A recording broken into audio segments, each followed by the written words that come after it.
Brought to you by GTA, your island, your network. Guam Rasta and Company didn't think they were doing anything wrong when they invited some musicians to perform outside their hut at the vendor village Wednesday night. Liza Quinata's brother owns the company and was there when they were approached by GEDA. We were told by Ed Camacho, one of GEDA's administrators, that we needed to inform our performers that they cannot perform live. Quinata says they had asked that the musicians be allowed to finish their set.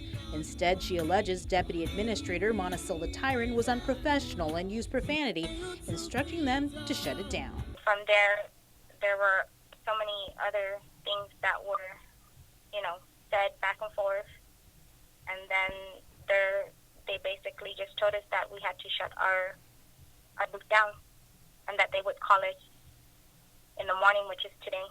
Quinata says they received a phone call for them to pick up their belongings, which had already been set aside and packed by GEDA. Jay Rojas, who heads the agency, says the incident last night was the last straw. There were a couple of issues over the past couple of weeks where we did have their couch or sofa that was inside their booth, outside their booth, and we did tell them to put it back in. After a couple of days, they basically just put it right back there. Last night we did it again, and as soon as we walked away, they put the sofa right back to where it was when we walked away. And then later on last night, we did actually have a 3-person band that was actually outside their booth, which we had actually told them that no music was to be played in the booths whatsoever.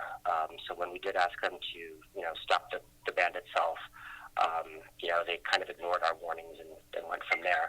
As far as any issues, I'm not quite sure what exactly they mean, because if there's anything that they have brought up, like a couch being on the grass, they asked that we move it closer to our booth. We've complied of everything that they have asked for, so I'm not quite sure what they're talking about when it comes to numerous of issues that we're not complying with. Quinata says they never received anything in writing about the basis for their closure. Rojas told KUAM they were officially notified via email this afternoon. Quinata, however, said they hadn't received anything as of 4:30. As for who now is occupying their booth, Rojas confirms his agency is selling shirts for the FestPac committee. Brought to you by GTA, your island, your network.